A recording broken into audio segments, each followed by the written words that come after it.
سابق وزیر خارجہ فرانس کے کہتے ہیں کہ میں نے جواب میں ان کو کہا کہ میرا شام سے کیا تھا، ہمارے ان کے مسائل سے ان کا ہمارا کیا تعلق ہے کہ خواہ مخواہ ایک مسئلہ ہے نہیں ہم اس مسئلے میں اپنے آپ کو پھنسا دیں۔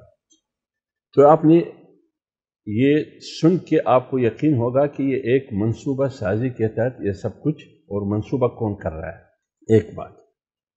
دوسری بات یہ کہ یہاں اگر آپ 90 کی دہائی میں جائیں، امریکہ نے ایک نقشہ بنایا تھا، اس میں انہوں نے مسلم ممالک کا جو موجودہ جغرافیائی حدود ہے اس کو تبدیل کرنے، تقسیم کرنے کی ایک نقشہ انہوں نے نیٹ پہ ڈالا تھا اور بنایا تھا۔ صاحب اس میں آپ کی بات درست ہے، تو یہ کینوس پہ جو تصویر بنتی ہے ان ممالک کی، مغربی ممالک کی، آپ کے کہنے کا مقصد یہ ہے کہ یہ ذمہ دار ہے، تو اس میں مسلم ممالک کے حکمرانوں کی کوئی ذمہ داری بھی ہے؟ میں اسی پر آتا ہوں، میں صرف تھوڑا بیک گراؤنڈ بتاؤں پھر مسلم ممالک پہ بھی آؤں۔ جی ضرور۔ دیکھیے مسلم ممالک کیسے ان کا حصہ بنے، اس پر بھی میں آؤں گا۔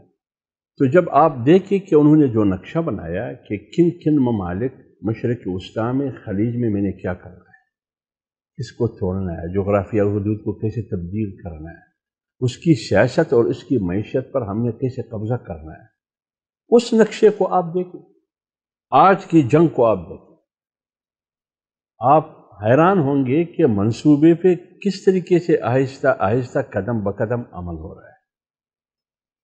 پھر 2003 پہ آپ آ جائیں، نیٹو کا ایک سربراہ گزر چکا ہے جنرل کلارک، اس نے ایک کتاب لکھی ہے، اس کتاب میں وہ لکھتے ہیں، اور اس کا تعلق بھی امریکہ سے، اس کتاب میں کلارک نام ہے اس کا، وہ اس کتاب میں وہ لکھتے ہیں کہ امریکہ نے منصوبہ بنایا ہے 7 ممالک کے خلاف، اس میں جنگ شروع کرنا، ان کو خراب کرنا، ان کو ڈی اسٹیبلائز کرنا، غیر مستحکم کرنا۔ ان 7 ممالک میں عراق بھی شامل ہے، اس میں شام شامل ہے، اس میں لیبیا شامل ہے، اس میں سوڈان شامل ہے، اس میں تیونس شامل ہے، ایک چھٹا ملک اور ہے اس کا نام میں بھول چکا ہوں، 7واں ملک انہوں نے ایران کا نام دیا ہے کہ ایران بھی ان 7 ممالک کی فہرست میں شامل ہے۔ تو ان 3 چیزوں کو فرانس کا سابق وزیر خارجہ، وہ نقشہ جو امریکہ نے بنایا، اور کلارک کی بک، تو یہ ایک منصوبے کے تحت ہو رہا ہے۔ ایک بات، اب اس کو یہ رنگ دینا کہ یہ مسلکی جنگ ہے، یہ شیعہ اور سنی کی جنگ ہے، اس سے میں باعث ایک ورکر جمعیت علماء اسلام کے، جہاں تک میری دانش اس سے میں اتفاق نہیں کرتا۔ یہ صرف بہانہ ہے، بہانہ شیعہ سنی کا، مذہبی فرقواریت کا، مسلکی تصادم کا، لیکن اصل میں منصوبہ اس کے پیچھے وہ ہے جو میں نے آپ کو سامنے رکھا۔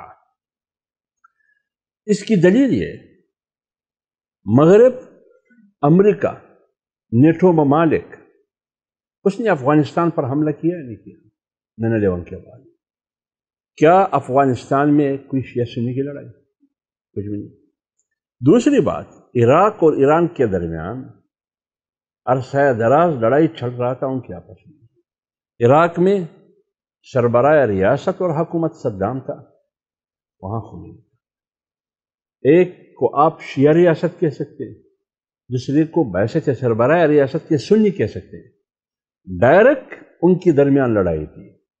اس زمانے کی میڈیا آپ اٹھائے، کتابیں آپ اٹھائے، کسی بھی ایک کتاب میں، کسی بھی ایک میڈیا کے ایک رپورٹ، الیکٹرانک ہو یا پرنٹ ہو، آپ مجھے نہیں بتا سکتے ہیں کہ وہ یہ کہے کہ یہ شیعہ اور سنی کی لڑائی ہے، حالانکہ 2 ریاستیں، ایک طرف سنی دوسری طرف شیعہ۔ کیوں؟ اس کا معنی یہ ہے کہ اس وقت زمین گرم اتنی نہیں تھی جتنا ابھی گرم ہے، اس لیے شیعہ سنی کی لڑائی انہوں نے حالانکہ ادھر کہنا چاہیے تھا۔ پھر 2003 سے پہلے شیعہ سنی کی لڑائی کیوں نہیں تھی؟ عراق میں شیعہ بھی سنی بھی ہے، شام میں شیعہ اور سنی دونوں ہیں، یہ لڑائی کیوں نہیں تھی؟ پھر سوال یہ ہے کہ لیبیا میں لڑائی ہے، کیا ادھر شیعہ سنی کی لڑائی؟ مصر میں جو افراتفری ہے، کیا یہ شیعہ سنی کی لڑائی ہے؟ ترکی میں آج جو کچھ ہو رہا ہے کیا یہ شیعہ سنی کی لڑائی ہے؟ اس لیے یہ شیعہ سنی کی لڑائی نہیں ہے، یہ اصل میں مذہبی لڑائی نہیں ہے، یہ سیاسی لڑائی ہے۔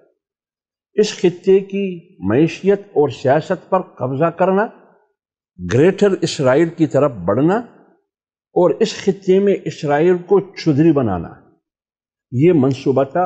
ان اہداف ترجیحات کے تحفظ کے لیے اسرائیل ایک چوکیدار، ایک محافظ کی حیثیت رکھتا تھا مغرب اور امریکہ کے ہاں۔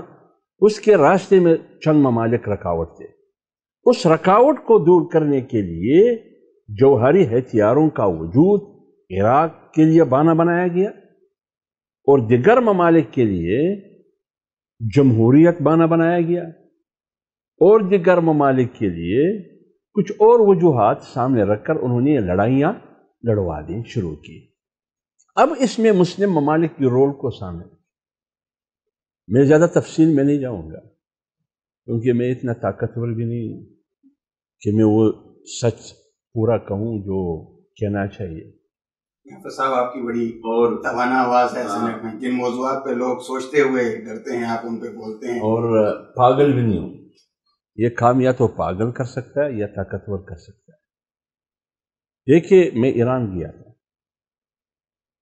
ایران سے مجھے پوچھا گیا، ہفتہ وحدت وہ ہر سال مناتے، مجھ سے پوچھا گیا کہ آپ کے خیال میں امت مسلمہ میں بہتری، امن، وحدت کیسی آئے گی؟ میں نے کہا یہ 4 ممالک بیٹھ کے فیصلہ کریں کہ ہم نے اپنی داڑھی مغرب اور امریکہ کے ہاتھ میں دینا تاکہ وہ اس کا مذاق اڑائے، یا ہم خود فیصلہ کریں، مرنے اور جینے کا فیصلہ خود کریں۔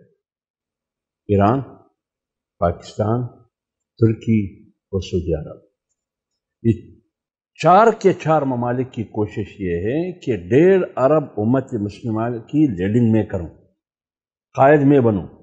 تو جب ہر ایک کی کوشش یہ ہے تو پھر یہ 4 بیٹھے فیصلہ کریں کہ ہم نے اس منصوبے کا حصہ بننا ہے جو میں نے ابھی آپ کے سامنے پیش کر کے، جس کے نتیجے میں نقصان امت مسلمہ کو پہنچ رہا ہے، جس کے نتیجے میں مسلم اور مسلم ممالک تقسیم ہو رہا ہے، جس کے نتیجے میں مسلمان کے ہاتھوں مسلمان کا خون بہہ رہا ہے، جس کے نتیجے میں آپ کی اپنی ریاستیں، آپ کی اپنی معیشت اور سیاست آپ کے ہاتھ سے نکل رہی ہے۔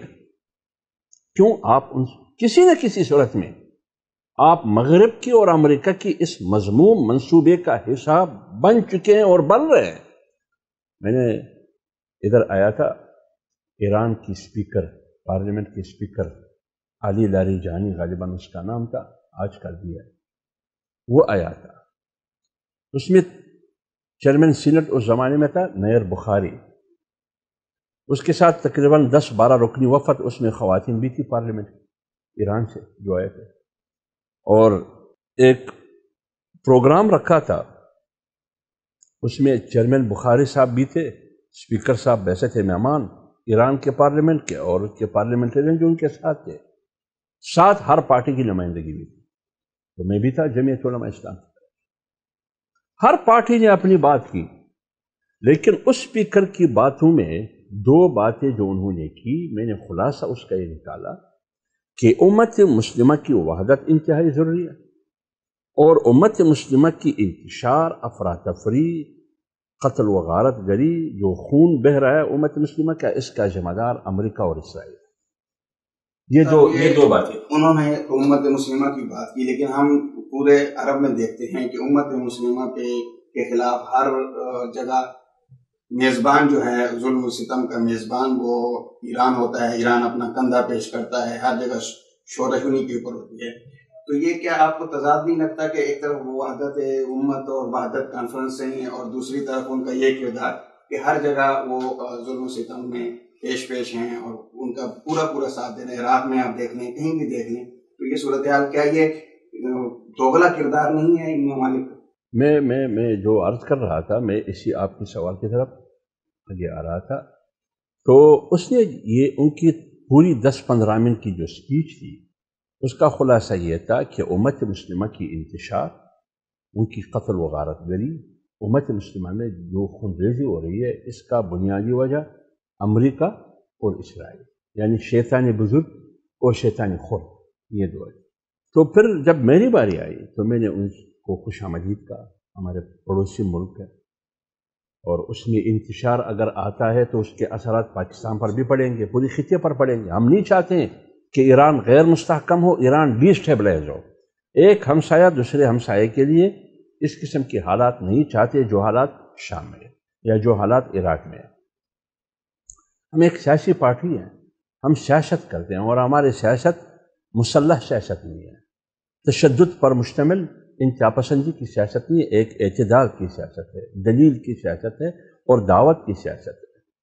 تو میں نے ان کو کہا کہ بات آپ کی صحیح ہے کہ اسرائیل اور امریکہ ان تمام خرابیوں کا ذمہ دار ہے، لیکن یہ 1.5 ارب مسلمان آپ سے بھی سوال کرتا ہے، پاکستان سے بھی سوال کرتا ہے، دیگر جو میں نے آپ کو بتایا ان ممالک سے بھی سوال کرتا ہے کہ جب افغانستان پر حملہ ہو رہا تھا 45 یا نیٹو کے جتنے بھی ممالک تھے، حملہ ہوا، آپ کہاں کھڑے تھے اور پاکستان کہاں کھڑا؟ اور پھر 90 اور 91 میں کلنٹن کے زمانے میں غالباً جو عراق پر حملہ ہوا، پھر 2003 کے بعد یہ جو سرغنہ مسلم ممالک کے جو لیڈ کرنے والے ہیں، یہ کہاں کھڑے تھے؟ عراق کے ساتھ یا اس کے مخالف سے؟ اب آج جو بشار الاسد کے ساتھ جو ہو رہا ہے، یہ جو 4 بڑے ہیں، یہ کہاں کھڑے ہیں؟ لیبیا میں جو کچھ ہو رہا ہے اس کا ذمہ دار کون ہے؟ وہ تو ہم مانتے ہیں وہ تو دشمن ہے، وہ تو اس کا کام تو یہی ہے کہ وہ کہتے ہیں کہ انتہا پسندی اسلام اور مسلمان میں ہے، اس کو دہشت گردی کا نام انہوں نے دیا ہے۔ اس لیے 1.5 ارب مسلمان یہ سمجھتے ہیں کہ وہ مسلم حکمران ہے، اپنے اقتدار کو مضبوط کرنے کے لیے، اپنے اقتدار کے استحکام کے لیے اس منصوبے کا وہ بھی حصہ بن گئے۔ اب میں خون مسلمان حکمرانوں کے ہاتھوں پہ تلاش کروں مسلمان کا خون، یا امریکہ اور اسرائیل کے ہاتھوں پہ تلاش کروں؟ یہ جواب آپ نے دینا ہوگا۔ اس میں میرے خیال میں جو بات میں نے کی، آپ کی سوال کا جواب بھی آپ کو مل چکا ہوگا۔ ایک بات میں اور آپ کو عرض کروں، تقریباً 7 اور 8 ارب کی دنیا ہے، اس پوری زمین میں 7، 7.5، 8 تک ارب کی دنیا ہے۔ اس پر 5 ممالک کے حکمران ہیں، اس میں فرانس، روس، برطانیہ، امریکہ اور چین۔ اس میں 1.5 ارب مسلمان بھی شامل ہیں۔ میری معیشت، میری سیاست، میری حکومت، میری موت و زیست کا فیصلہ ان 5 ممالک کا۔ وہ کیا مذاق اڑائیں گے ہمارے، کیا کریں گے ہمارے ساتھ؟ یہ مستقل ممبر ہے UN سیکورٹی کونسل کے۔ اگر جنرل اسمبلی اتفاق سے ایک فیصلہ کرے اور ان 5 میں سے ایک ملک اس کو چیلنج کر دے تو یہ ایک کی مانی جائے گی یا ان 200 کی مانی جائے گی؟ ایک کی مانی جائے گی۔ تو اس کا معنی یہ ہے کہ اس ملک پر اقلیت کی حکمرانی ہے۔ اس ملک میں 8 ارب دنیا محکوم ہے، چند ممالک حاکم ہیں، لہذا جمہوریت کی علم بردار جو ممالک ہیں انہوں نے خود جمہوریت کا جنازہ نکالا ہے، جمہوریت کو بدنام کیا ہے۔ جمہوریت کے نام پر اور امن کے نام پر پوری دنیا میں جہاں بھی خون بہہ رہا ہے ان کا ذمہ دار یہ لوگ ہیں۔ اس میں ہم بھی حصہ بن چکے ہیں۔ ہم کیا بنا؟ مسلم حکمران، وہ بھی حصہ بنے۔ ناظرین، آپ حافظ حمداللہ صاحب کی فکر انگیز گفتگو سن رہے تھے، اور اس خون ریزی اور اس قتل و غارت میں برابر کے حصے دار ہیں۔ مغرب تو دشمن ہے ہی، مسلم ممالک جو ہیں وہ بھی برابر کے ہی شریک ہیں۔ ہم اگلے موضوع کی طرف بڑھتے ہیں۔ حافظ صاحب، قومی اسمبلی میں برما کے لیے سب سے پہلی آواز مولانا فضل الرحمان صاحب اٹھاتے ہیں، اور جیسا کہ سیاسی حلقوں میں معروف ہے کہ وہ ایک بڑی توانا آواز ہیں، لیکن اس کے بعد برما کو بالکل پس پش ڈال دیا گیا۔ ہم نے برما کو بلا دیا، لیکن برما کے ظالم حکمرانوں نے اور وہاں کے بدھسٹوں نے برما پہ ظلم بھی ختم نہیں کیا۔ اب وہ آواز بھی نہیں اٹھی اب آ کر جمعیت دوبارہ اس آواز کو اٹھا رہی ہے، تو یہ جو آواز سرکاری سطح پہ یا جو سیاستدان نہیں اٹھا رہے، کیا اس کے پیچھے چائنا اور برما کے آپس کے مفادات اور ان کا جو نئے معاہدات ہونے جا رہے ہیں، کیا وہ تو نہیں اس کے پیچھے؟ دیکھیے، جو مفادات چائنا کے ہیں یا برما اور چائنا دونوں کی ہے، وہ ہر ملک کی اپنی مفادات اور ترجیحات ہوتی ہیں۔ کسی کو زندگی دینا ہے، میں نے پہلے آپ کو کہا، اور اپنے مفادات کو اچیو کرنے کے لیے کسی کو مارنا ہے، تو میں نے آپ کو کہا کہ ان 5 ممالک کا وتیرہ ہے۔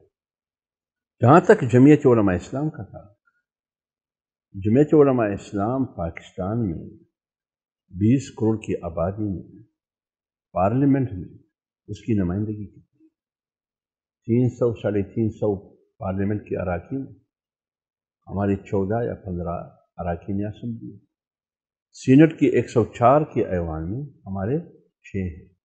اگر 6 کی آواز کو آپ دیکھیں اور 14 کی آواز کو آپ دیکھیں، جب بھی کوئی مصیبت، جب بھی کوئی پریشانی آئی ہے، جمعیت علماء اسلام نے اس کے لیے بھرپور آواز اٹھائی ہے۔ جی بے شک، جیسے ابھی افغان معاہدین کے حوالے سے جمعیت ہی بات کر رہی ہے، باقی جتنے سو کالڈ انسانی حقوق والے ہیں وہ بس زبانوں کو تالے لگا کر بیٹھے ہوئے ہیں، جمعیت ہی ایک توانا آواز اٹھا رہی ہے۔ تو یہ جو مہاجرین کو ایک تو انتہائی حد تک آمیز طریقے سے نکالا جا رہا ہے اور ان کی خواتین کے ساتھ برا سلوک کیا جا رہا ہے، کیا یہ افغان مہاجرین کا مسئلہ سیاسی بنیادوں پہ حل ہونا چاہیے یا انسانی بنیادوں پر، کہ ان کو زندہ رہنے کا، ان کی عزت کا، ان کی ناموس کا تقدس بحال رکھنا چاہیے؟ دیکھیے، وہ جو آپ کا پہلا سوال ہے نا کہ ہر مسئلے کو، خواہ شام کے مظلوم مسلمان یا برما کے مظلوم مسلمان، فلسطین کے مسلمان، کشمیر کے مسلمان، جہاں بھی ہو، جمعیت نے اس کے لیے آواز اٹھائی ہے، بین الاقوامی انسانی حقوق کی چارٹر کے مطابق، بین الاقوامی اصولوں کے مطابق، پاکستان کی آئین کے مطابق۔ اگر عیسائیت کی بات آتی ہے تو مشرقی تیمور کو تقسیم کیا جاتا ہے، اگر عیسائیت کی بات آتی ہے تو سوڈان کو بھی تقسیم کیا جاتا ہے، لیکن مسلم امہ میں جب اس قسم کا کوئی مسئلہ آتا ہے، جیسے مقبوضہ کشمیر کا، اقوام متحدہ کی قراردادیں موجود ہونے کے باوجود ادھر اقوام متحدہ منافقت سے کام لے رہا ہے۔ تو جہاں تک برما اور شام کا، کل 23 دسمبر جمعیت علماء اسلام نے پوری پاکستان میں احتجاج کا اعلان کیا۔ یہی جمعیت علماء اسلام کر سکتی ہے کہ میں ایک میسج دنیا کو دے دوں کہ دنیا ظلم کر رہا ہے، دنیا کو ہم یہ میسج دے دیں کہ انسانی حقوق کی خلاف ورزی بھی ہو رہی ہے۔ کہاں ہے انسانی حقوق کی بین الاقوامی تنظیمیں؟ کہاں ہے اقوام متحدہ جنرل اسمبلی؟ کہاں ہے OIC؟ کہاں ہے پاکستان؟ پاکستان کیا کر رہا ہے ان مظلوم مسلمانوں کے لیے؟ لہذا پاکستان کی تو بھی کوئی ذمہ داری بنتی ہے نا۔ پوری امت مسلمہ ایک جسم کی مانند ہے، اگر آنکھ میں درد ہے تو پورا جسم بھی قرار رہتا ہے۔ لہذا جب مسلم امت کی حیثیت یہ ہے تو پھر پاکستان کی ذمہ داری بھی بنتی ہے، کیوں وہ پاکستان کی طرف دیکھ رہا ہے۔ پاکستان کو ہم یہ نہیں کہتے کہ وہ برما پہ چڑھائی کرے، یہ ہم نہیں کہتے۔ پاکستان سفارتی ذرائع سے، پارلیمنٹ کے ذریعے ان کا پیغام جاتا ہے، میری آواز سے اس کی آواز میں توانا ہے۔ جہاں تک آپ نے مہاجرین کی بات کی، مہاجرین کے بارے میں دیکھیں، یہ سیاسی بھی ہے اور انسانی بھی ہے۔ مہاجرین کیوں آئے افغانستان سے؟ روس نے جارحیت کی افغانستان میں، کہاں آج مہاجرین آ جائے زندہ باد؟ تو مہاجرین کو تو ہم نے لایا نا۔ آج اگر آپ کو آپ کی سیاست بین الاقوامی سطح پر یا پڑوسیوں سے آپ کی تعلقات خراب ہو رہی ہے، آج ان کو کہنے کی بجائے، ان کو آنکھیں دکھانے کی بجائے، ان کے ساتھ بات کرنے کی بجائے، آپ ان عوام کی تجدید کر رہے ہیں جو آپ نے خود مدعو کے بلایا ہے، اور انہوں نے نقل مکانی کی آپ کے لیے۔ آپ نے کہا کہ روس افغانستان آیا ہے، اس کا ہدف افغانستان نہیں ہے، اس کا ہدف پاکستان ہے اور گرم پانی تک رسائی ہے۔ تو انہی کی بنیاد پر جہاد افغانستان بھی ہوا اور ہجرت بھی ہوئی۔ لہذا یہ انسانی مسئلہ بھی تھا، یہ سیاسی بھی تھا۔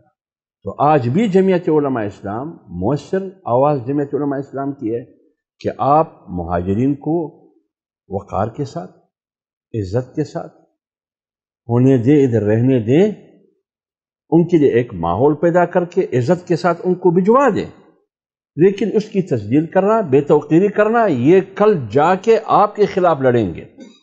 ناظرین، آپ نے حافظ حمداللہ صاحب کی مسلم امہ کے مختلف مسائل پر گفتگو سنی ہے۔ اب ہم کچھ جمعیت علماء اسلام کی سیاست کے حوالے سے حافظ صاحب سے بات کریں گے۔ حافظ صاحب، جمعیت علماء اسلام کا پارلیمانی سیاست میں حصہ لینے کا اولین مقصد کیا ہے؟ کیا مقصد ہے ان کا کہ کیوں وہ سیاست میں ہیں؟ محض چند سیٹیں لے لینا، یا سینٹ کی اسٹینڈنگ کمیٹیوں کے چیئرمین بن جانا، یا چند وزارتیں لے لینا، یا کوئی اس کے کوئی اور مقصد ہے، بڑا مقصد؟ جمعیت علماء اسلام اگر آپ دیکھیں نا، یہ اصل میں اپوزیشن ہے نظام کا، اپوزیشن ہے نظام کا، جو سسٹم ہے، جو نظام ہے، اس کا اپوزیشن ہے۔ مولانا مفتی محمود رحمۃ اللہ علیہ سے پوچھا گیا، جو میں نے پڑھا ہے اور میں نے خود دیکھا ہے، کہ اس موجودہ سسٹم میں موجودہ جو جمہوریت کا طرز اور طریقہ ہے، یہ کون سا طرز اور طریقہ ہے کہ آپ اس سسٹم میں رہتے ہوئے آپ کیسے اپنے مقاصد تک پہنچیں گے، کس طرح پہنچیں گے آپ، کیونکہ یہ طریقہ کار ہی غلط ہے جو جمہوری طرز اور مغربی طرز جمہوریت ہے۔ تو مولانا مفتی محمود صاحب رحمۃ اللہ علیہ نے میرے خیال میں انگریزی الفاظ میں use the system to change the system, use the system to change the system, اسی سسٹم میں رہتے ہوئے سسٹم کی تبدیلی کی کے لیے ایفرٹ کرے، جدوجہد کرے، محنت کرے۔ لہٰذا اصل میں ہم اپوزیشن اور حزبی اختلاف ہے نظام کا۔ اب سوال یہ ہے کہ ایک طرف آپ نظام کا اپوزیشن ہے، دوسری طرف اسی نظام کے تحت اسمبلی میں بھی جاتے ہیں اور الیکشن میں حصہ بھی لیتے ہیں۔ وہ اس لیے اس کا بنیادی وجہ ہے وہ یہ کہ اگر ہم الیکشن میں حصہ نہ لے کے اور اسی سسٹم میں رہتے ہوئے پارلیمنٹ تک نہ پہنچے تو جو اہداف، جو مقاصد آج ہم نے حاصل کیے وہ کبھی بھی ہم حاصل نہ کر سکتے۔ اب صاحب، دو ٹوک الفاظ میں ہدف کیا ہے؟ ابھی آ رہا ہوں اسی پہ۔ بنگلہ دیش آپ کے سامنے، وہاں دینی جماعتوں کا کوئی رول نہیں ہے۔ ہدف میں نے آپ کو کہا نظام کی اصلاح ہے۔ متبادل کے طور پہ آپ کس نظام کو؟ دیکھیے، آئین ہمارے سامنے سن 1973 کا آئین ہے۔ 73 کی آئین میں سب سے زیادہ رول اور کردار خاص کر اس حوالے سے کہ یہ ملک پاکستان جو بچپن سے ہم سن رہے ہیں، پڑھ رہے ہیں کہ لا الہ الا اللہ اور اسلام کے نام پر آزاد ہوا ہے۔ لہذا اگر ایک طرف ہم جغرافیائی سرحدات کی تحفظ کی بات کرتے ہیں تو پھر نظریاتی سرحدات کی تحفظ اس سے اشد ضروری ہے، کیونکہ یہ ملک ایک دفعہ لسانی بنیادوں پر تقسیم ہوا بنگال کے نام پر، حالانکہ آزاد ہوا تھا ایک نظریے کی بنیاد پر، دو قومی نظریے کی بنیاد پر۔ تو یہ ملک اسی وقت متحد رہ سکتا ہے جب تک وہ نظریہ محفوظ رہے گا۔ تو جمعیت علماء اسلام نے اس ملک کو ایک ایسا آئین دیا ہے جس میں یہ ضمانت دی گئی ہے کہ حاکمیت اعلیٰ اللہ تعالیٰ کی ہوگی، یہ ہے نظام کا اصلاح، جس میں کہا گیا کہ قرآن و سنت کے خلاف کوئی قانون سازی نہیں ہوگی، جس میں کہا گیا ہے کہ اسلامک آئیڈیالوجی کونسل، اسلامی نظریاتی کونسل کی سفارشات کی روشنی میں قانون سازی ہوگی۔ یہ تمام وہ چیزیں ختم نبوت کے حوالے سے، تو ساتھ ساتھ اس ملک کی نظام کی اصلاح میں آپ کے جتنی بھی شعبے ہیں ان سب کی اصلاح اس میں آتی ہے۔ حافظ صاحب، آپ فرما رہے ہیں کہ نظام میں رہ کر نظام کی تبدیلی۔ عوام کا یہ اعتراض ہے کہ آپ سب سے زیادہ حکومت کے اتحادی رہتے ہیں، حکومتوں میں رہتے ہیں، ہم اس کو اگر درخو اعتنا نہ بھی سمجھیں، لیکن بہرحال یہ ایک سوال تو ہے کہ اتنا طویل عرصہ حکومتوں میں رہ کر آپ نے اسلام کے لیے کیا خدمات سر انجام دی ہیں، یا آپ کیا جو مقاصد ہیں آپ کے کہ اسلامی لا الہ الا اللہ کی جو بنیاد ہے وہ آپ کتنا اچیو کر سکیں؟ دیکھیے، ایک تو پہلے اس کی وضاحت کروں کہ ہم ہمیشہ حکومت میں کہاں رہے۔ سوال یہ کیا جاتا ہے کہ مولوی کا کام کرسی تک پہنچنا، وزارتوں تک پہنچنا۔ 47 سے لے کر 14 اگست سن 1947 سے لے کر آج 2016 انٹ کو ہے، ختم ہونے والا ہے۔ 69 ایئرز غالباً پاکستان کے ہونے والے ہیں۔ اس 69 سال میں 2 دفعہ جمعیت علماء اسلام ہوتی ہے، صرف 2 بار۔ ایک گزشتہ 2008 سے لے کر 2013 تک 2.5 سال وقفہ، آصف علی زرداری کی حکومت میں 2.5 سال کا وقفہ، اور دوسرا یہ جو 3 سال کا وقفہ ہے۔ اب 69 سال میں 5 سال حکومت میں رہنا اور بات یہ کرنا کہ یہ ہمیشہ حکومت کے ساتھ ہوتا ہے، اس سے تو میرے خیال میں سفید جھوٹ ہو نہیں سکتا۔ جھوٹ ہو نہیں سکتا۔ مولانا، جمعیت سی پیک کے معاملے پہ بڑی پیش ہے۔ ایک بات اور میں کروں، آپ نے بات کی کہ اسلام کے لیے کیا کیا، ہم نے پاکستان کے لیے بھی کیا ہے اور اسلام کے لیے بھی کیا ہے، دونوں کے لیے ہم نے کیا ہے۔ جب پاکستان ہوگا تو میں اسلام کی بات کروں گا، جب پاکستان نہیں ہوگا تو پھر میں اسلام کی بات کیا کروں؟ آج اگر آئین میں یہ ہے کہ مذہبی شناخت اسلام ہوگا مملکت کی، یہ جمعیت علماء اسلام کی مرہونی منت ہے۔ حاکمیت اعلیٰ اللہ تعالیٰ کی ہوگی، یہ جمعیت علماء اسلام کی مرہونی منت ہے۔ اسلامی نظارتی کونسل کی سفارشات کی روشنی میں قانون سازی ہوگی، یہ جمعیت علماء اسلام کی مرہونی منت ہے۔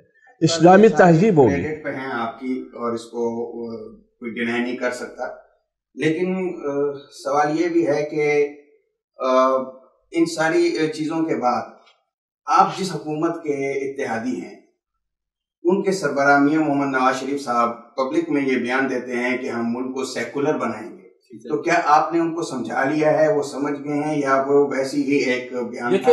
ایک زبانی بات انہوں نے کی کہ ہم نے اس ملک کو لبرل اور سیکولر بنانا ہے، اس کے لیے انہوں نے ایک قدم بھی اٹھایا خواتین کی تحفظ کی بل کے حوالے سے۔ آپ کو معلوم ہے کہ جمعیت علماء اسلام اس کی اتحادی ہونے کے باوجود اس کا راستہ روکا اور روک لیا، اور اسی طرح اس میں آپ کی ماشاءاللہ بہت سارے ایفرٹس ہیں، تو یہ بالکل ہم اپنی ذمہ داری سمجھتے ہیں اس کو۔ کیسے میرے گھر کی بہو، میری بیٹی، میری بہن کو آپ اس کو حوالے کرتے ہیں ایس ایچ او کو، لیکن قرآن کی ہدایت کچھ اور ہے۔ آپ ایس ایچ او کو اجازت دیتے ہیں کہ میرے گھر کے اندر کی چار دیواری آ جائے، میرے گھر کی چادر اور چادری کی تقدس کو پامال کرے، یہ اسلامی اصولوں کے خلاف ہے۔ آپ نے ابھی دیکھا، ابھی 1 ہفتہ 2 ہفتے پہلے سندھ نے ایک بل پاس کی کہ 18 سال سے پہلے کوئی اسلام قبول نہیں کر سکتا، اگر قبول کیا تو اس کو 21 دن کے لیے سیف ہاؤس میں رکھیں گے۔ افسر، بڑی ناظرین بڑے مزے کی بات یہ ہے کہ سندھ کے جو پارٹی حکمران ہیں، ان کے سربراہ کا نام آصف علی زرداری، وہاں کے جو پہلے چیف منسٹر تھے ان کا نام قائم علی شاہ، اب جو ہیں ان کا مراد علی شاہ، سب کے نام میں علی آتا ہے، اور حضرت علی بچپن میں ہی مسلمان ہوئے تھے۔ عجیب بات ہے، یہ بات بھی ہماری سمجھ میں نہیں آتی۔ بالکل یہی سوال ہے نا۔ اب صاحب، ہمیشہ ایسا کیوں ہوتا ہے کہ سیکولر طبقات جو بالکل ملک میں 1% بھی نہیں ہیں، وہ ہی اسلامی آئین کے ساتھ چھیڑ چھاڑ کرتی ہیں، اور قومی اسمبلی میں انہی کے بل کے پاس ہونے کے، منظور شدہ انہی کے بل آتے ہیں اور اس پہ قانون سازی ہوتی ہے، اور پھر آپ اس کا دفاع کرتے ہیں اور اس کے مقابلے میں آتے ہیں۔ کیا کبھی ایسا آپ اس پوزیشن میں نہیں آئے کہ جو قوانین پاکستان میں غیر شرع ہیں، اسلام سے متصادم ہیں، آپ کیوں نہیں اس پہ تحریک پیش کر کے یا قراردادیں پیش کر کے ان کو تبدیل کرنے کی بات کریں؟ ہمیشہ آپ دفاعی پوزیشن میں کیوں رہتے ہیں؟ دیکھیے، آپ کو معلوم ہے کہ جمہوریت میں فیصلے اکثریت پر ہوتے ہیں، اکثریت کی بنیاد پر ہوتی ہے، اکثریت ہمارے پاس نہیں ہے۔ ہم جارح پوزیشن میں نہیں ہیں، ہم دفاعی پوزیشن میں ہیں۔ اگر ہم نے اسلام کا دفاع کیا تو اس فتنے اور فساد کے زمانے میں آپ یہ سمجھو کہ یہ بہت بڑا کام ہے۔ آپ جب اکثریت کی بنیاد پر فیصلے کرتے ہیں تو وہ اکثریت ہمارے سامنے گھٹنے ٹیکتے۔ خواتین کی بل پنجاب، ابھی اقلیتوں کی تحفظ کی بل سندھ میں، اس کا راستہ ہم نے روکا۔ حلال فوڈ کے حوالے سے قانون آئی، اس کا راستہ ہم نے روکا۔ دوسری، آپ نے جو بات کی کہ سیکولر ہمیشہ کیوں یہ کوشش کرتا ہے، آپ کو معلوم ہے کہ پاکستان میں حکمرانی کے لیے واشنگٹن کو راضی کرنا بہت ضروری ہے، اور مغرب کو راضی کرنا بہت ضروری ہے، پھر آپ اسلام آباد کے ایوانوں تک پہنچ سکتے ہیں۔ تو اس کے لیے این آر او کی مثال آپ کے سامنے، پیپلز پارٹی کی حکومت 2008 میں این آر او کے نتیجے میں آیا ہے، اور این آر او کہاں ہوئی؟ دبئی میں۔ اور کون اس میں شامل تھے؟ یہ جو میں نے نام لیے سارے ممالک اس میں شامل تھے بشمول ہمارے اسٹیبلشمنٹ کے. تو حکومتیں کدھر بن رہی ہے؟ حکومتیں کہیں اور بن رہی ہیں، ادھر الیکشن کا ڈرامہ رچایا جا رہا ہے. پھر بھی جمعیت علماء اسلام کوشش کر رہی ہے اسی سسٹم میں رہتے ہوئے اس کا مقابلہ کر رہی ہے. پھر یہ بھی میں آپ کو بتا دوں کہ رینڈ کارپوریشن ایک تھنک ٹینک ہے امریکہ کا، انہوں نے مسلمانوں کو 4 حصوں میں تقسیم کیا. مغرب اور امریکہ کی کوشش یہ ہے کہ وہ امت مسلمہ میں لڑائیاں پیدا کرے اور آپس میں لڑوائیں، فرقواریت کے نام پر، انتہا پسندی کے نام پر. یہ اعتدال پسند ہے، یہ انتہا پسند ہے، یہ رجعت پسند ہے، یہ ترقی پسند ہے، یہ دہشت گرد ہے، یہ دہشت گرد نہیں ہے. اور اسی طرح کے لوگوں کو میڈیا بھی پروموٹ بھی کر رہے ہیں اور ان کے پروگرام بھی کر رہے ہیں. بہت سارے مفکرین کو جو اسلام سے بالکل واقف نہیں اور ان کو مذہبی اسکالر کے طور پہ بالکل اسلامزم اور سیکولرزم کو آپس میں لڑوانے کے لیے. آج ترکی میں کیا ہو رہا ہے؟ ترکی میں تو یہی ہو رہا ہے کہ جو اسلامائزیشن کی بات کرتے ہیں آئین و پارلیمان کے ذریعے، اس کی یہ مشکلات پیدا کی جا رہی ہیں. پاکستان میں بھی یہی کوشش ہے کہ ایک طرف فرقہ وارانہ جنگ پیدا کرے، دوسری طرف سیکولر طبقہ اور اسلام پسند طبقہ کو آپس میں لڑوائے.